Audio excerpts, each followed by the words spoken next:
My sister stole my wedding dress out of my closet for her daughter to wear to her prom. But I don't know why she wanted it when she doesn't even have a daughter now. For context, I was supposed to get married next month to my fiancé, Air, but we had to postpone it because his father was diagnosed with stage 4 pancreatic cancer 3 months ago. Doctors gave him about 6 to 8 months to live. Yesterday, we and I decided to postpone our wedding until his father is well enough to attend, or if things worsen, to spend as much time with him as possible. It wasn't a question for us. Family comes first.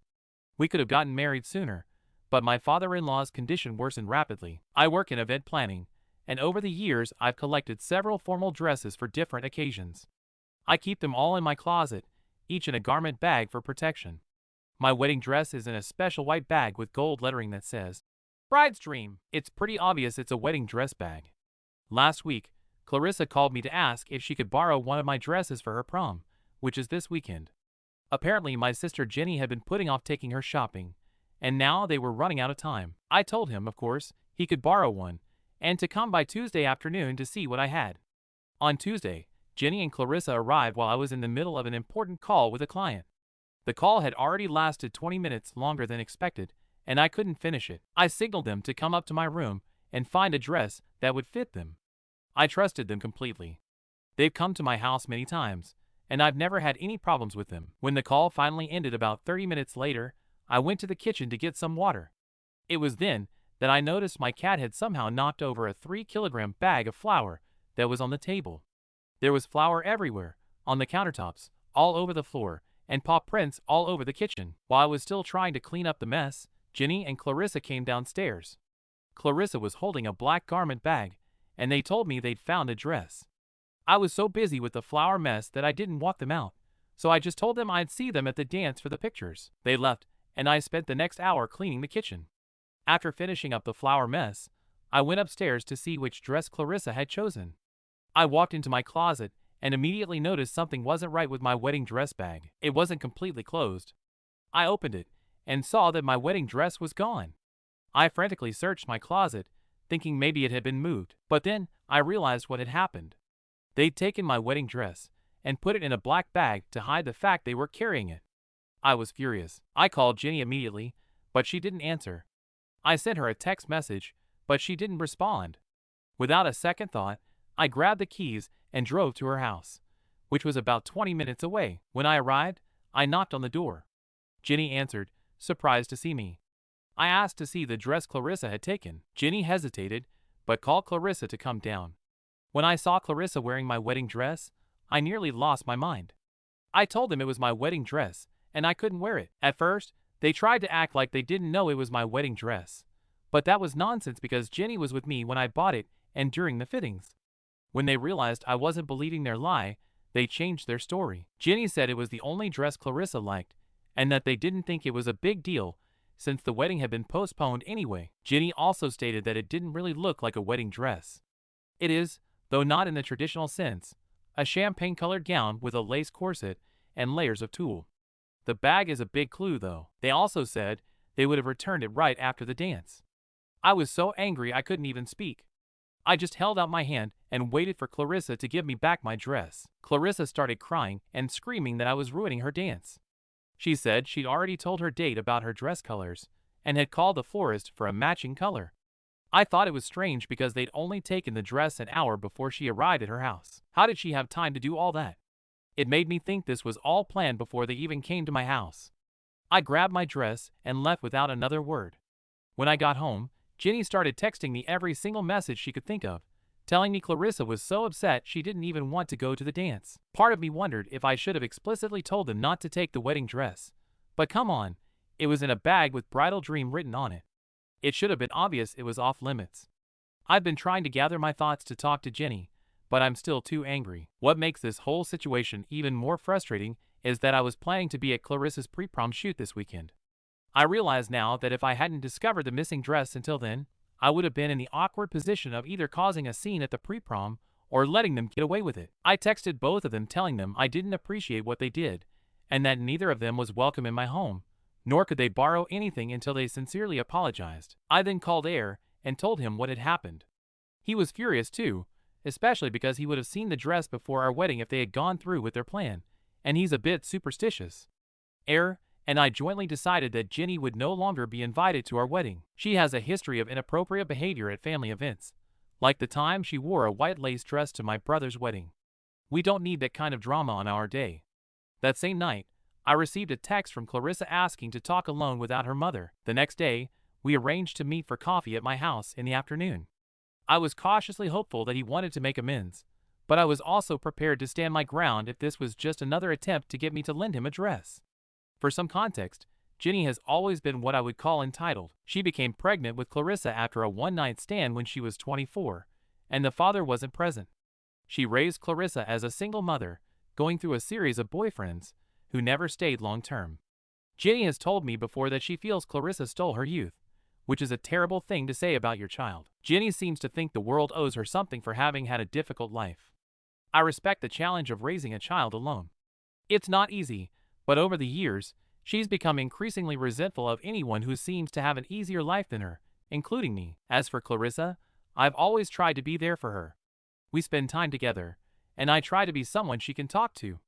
She's usually quiet and polite with me, which is why her outburst about the dress surprised me so much. I decided not to contact her first because I felt she needed to learn that actions have consequences, and I wasn't going to indulge her, but I was willing to listen when she approached me.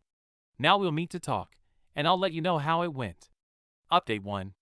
It's been 3 days since the dress incident. Clarissa came to my house as planned, and she opened my eyes. Clarissa arrived around 1 p.m., dropped off by a friend. I didn't know what to expect from all this, as I told you earlier. As a precaution, I had locked the door to my bedroom, where my wedding dress was now safely stored in the closet. I couldn't even sit down before Clarissa began to apologize. She admitted that she had been wrong to make a scene, and said that she shouldn't have reacted that way. I still suspected this might be an attempt to get me to lend her another dress, but I invited her to sit at the dining room table so we could talk. But that wasn't what Clarissa wanted to tell me privately. Apparently, Ginny had been putting off buying the prom dress for weeks. First, she told Clarissa that there was no point in buying a dress if she didn't have a date for the dance. Clarissa explained that her date, a boy from school, had waited until last week to officially ask her out, even though they had already agreed months earlier to go together. Ginny had made this rule that Clarissa couldn't buy a dress until she had an official date, because there was no point in going to the dance as a single woman. Once the guy officially asked her, Ginny claimed she was too busy to take her dress shopping. It was then that Ginny suggested they call me to borrow one of my dresses. Clarissa was upset about not being able to go dress shopping for her own dress, not even with friends, but she agreed to the plan to avoid a fight with her mother. This already painted a different picture than what I had initially assumed. When they came to my house, while I was on the call with a client, Clarissa said she was trying on dresses while Ginny took dresses out of my closet. The logistics of my bedroom layout are important here. My dresses are stored in the closet, but the full-length mirror is in the bedroom near the window. Clarissa was busy trying on the dresses and evaluating them in the mirror, while Ginny rummaged through my closet. According to Clarissa, Ginny came out with my wedding dress and showed it to her. Clarissa claimed she didn't immediately recognize it as my wedding dress. Now, this part is believable because my dress isn't a traditional white gown. From a distance, it might not look like a wedding dress to someone who's never seen it before. Clarissa admitted that she had a slight doubt in her mind that it might be a wedding dress, but said she never thought her mother would pull out my wedding dress for her to try on. She also saw the white bridal bag stored in the closet and assumed that was where my real wedding dress was stored, not realizing it had been removed from that bag. They packed the dress in one of the black garment bags that had been discarded in my closet. Then, on the way back home, Ginny insisted that Clarissa immediately call the florist to order a doll to match the dress. Jenny's excuse was that florists are busy during prom season and needed to place the order immediately. This confirmed my suspicion that Ginny had planned all of this. She manipulated the situation and used her daughter as a pawn. Clarissa told me she only realized it was my wedding dress when I came to her house demanding it back. She was confused and upset, which led her to vent her anger at me. She thought I was simply arguing with her mother about taking a dress that looked like a wedding dress, not that they had taken my specific wedding dress, since she thought the real one was still in the white bag. After I left with the dress, Clarissa and Ginny had a huge argument. Ginny blamed Clarissa for ruining her own dance by making a scene and not playing along with her. Clarissa ended up crying in her room for most of the afternoon. As Clarissa told me this story, I could tell she truly felt remorseful and had been misled about many aspects of the situation. But I also made it clear to her that, Regardless of her mother's manipulation, she was still wrong for blaming me for ruining her dance and yelling, instead of having a rational conversation. She didn't think to ask if the dress was special, especially given her slight hesitation. I told Clarissa I was disappointed by her reaction, but that it still mattered to me. I made it clear that the main problem was her mother's behavior, but that Clarissa still had to learn from this experience. I also emphasized that I wouldn't be lending her anything for a while, and that she wouldn't have access to my closet for at least a few months. Clarissa said she completely understood, and even commented that if any of her friends had done something similar, she wouldn't have even agreed to talk to them the way I had with her. This showed me that she understood the seriousness of the situation. Clarissa was still visibly shaken, partly from frustration. It was clear Ginny wasn't going to take her prom dress shopping now, and the event was only a few days away. After thinking about it, I decided to extend an olive branch. I would take her dress shopping myself.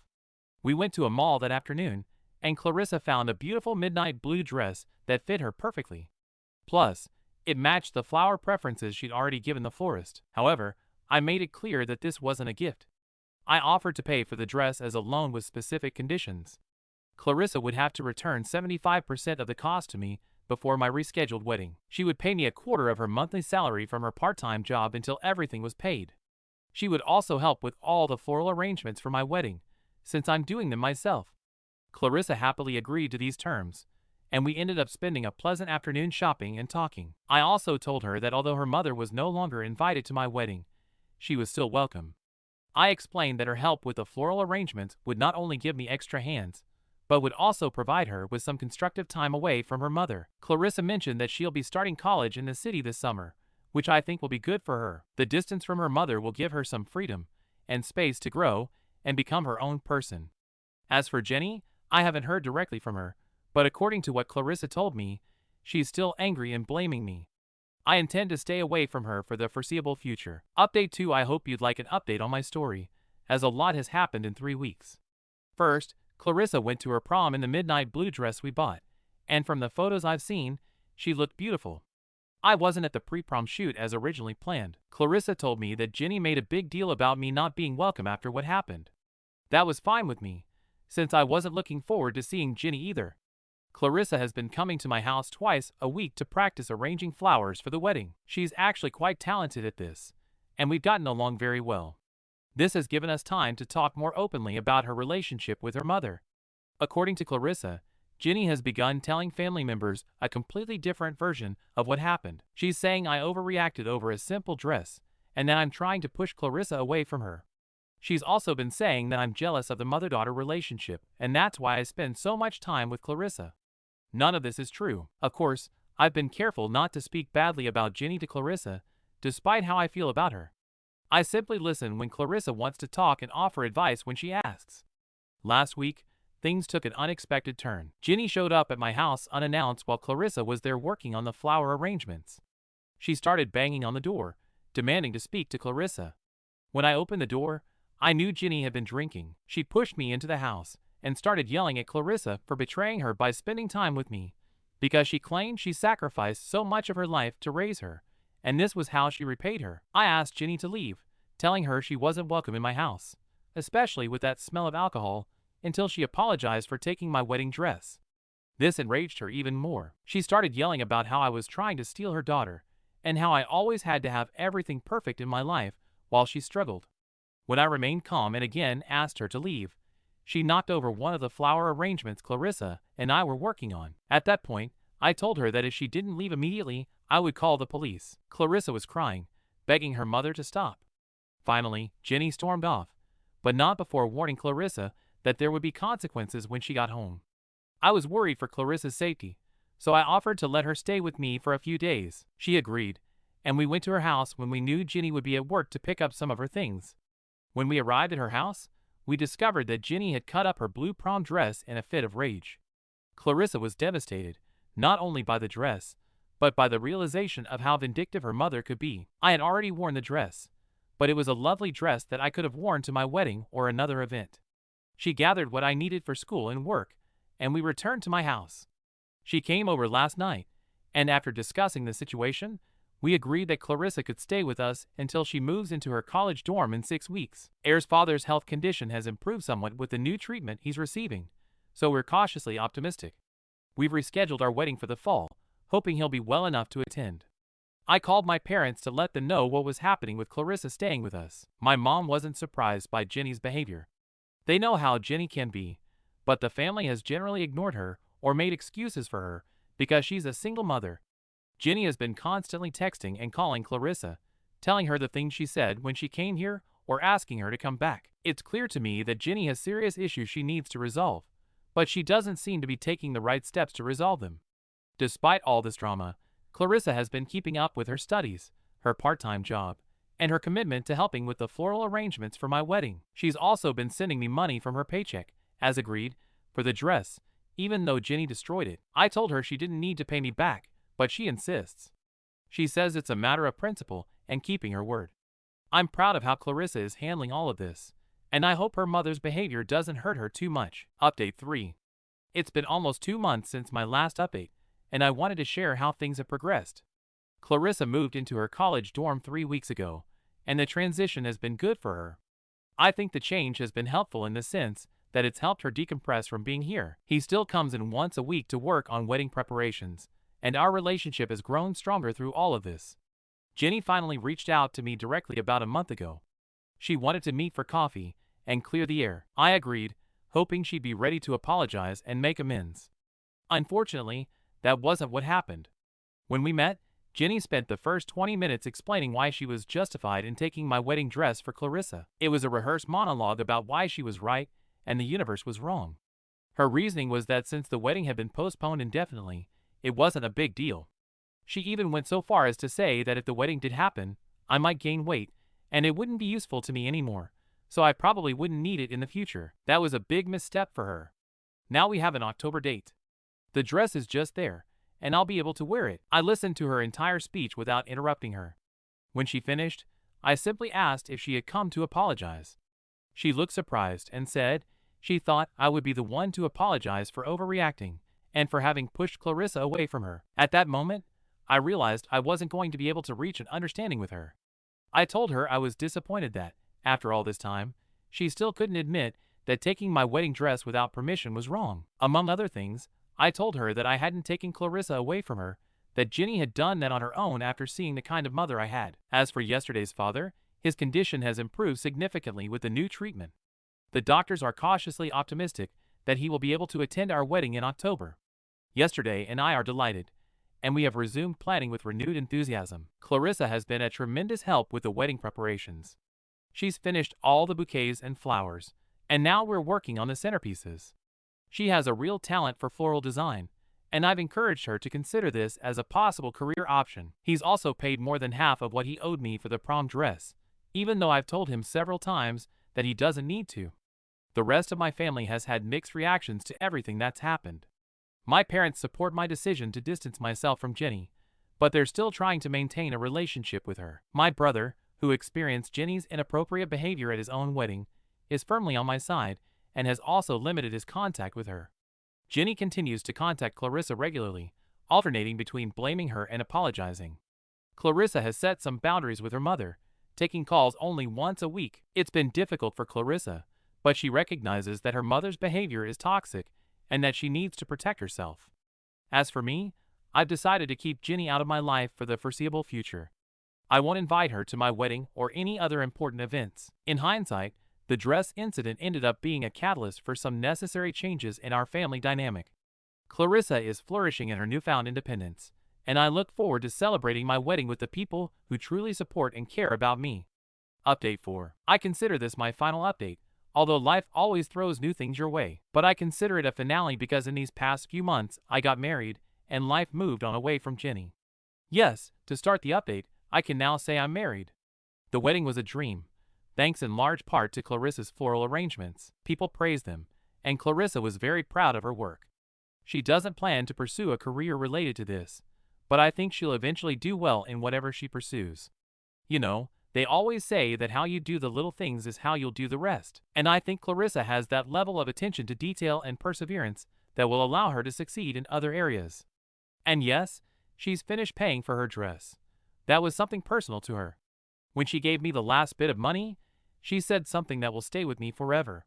It shows I'm not like my mother. I didn't pay for the dress, but rather to show that I'm a better person. Yesterday's father attended the wedding, but he sat through the entire thing.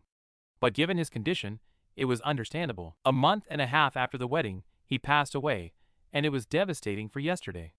Hell, it was devastating for me too. My father-in-law had been someone I loved very much, and just seeing the pain yesterday broke my heart. One day, he was alone in the kitchen last night after dinner, drinking a glass of water, and I walked in. He wasn't happy, but he was better than I'd seen him in a long time. He said he loved thinking about being able to marry his father at the wedding, that it made all the difference. I hugged him and couldn't stop crying for 20 minutes. Since that day, I see him better, and that makes me better. It's heartbreaking to see the suffering of someone you love. There's not much to say about Jenny. She wasn't invited to the wedding, and I didn't gain weight so the dress wouldn't fit me like she said. She's also stopped bothering Clarissa with her messages and attempts to contact her, and from what I know, Clarissa is happy with that. I know what it's like to live with someone like Jenny. Even though she's not my mother, I've shared her as a sister for a long time. So I know how liberating it can be to get away from that. I don't know what Clarissa will do from now on. Perhaps this new reality is intoxicating for her, and she doesn't want to go back. Or perhaps this distance will help Jenny realize what she did and undergo a transformation. I don't know, that's something they'll have to work on. For my part, I like Jenny's free lifestyle. I want to say goodbye and thank you for all the comments you've made.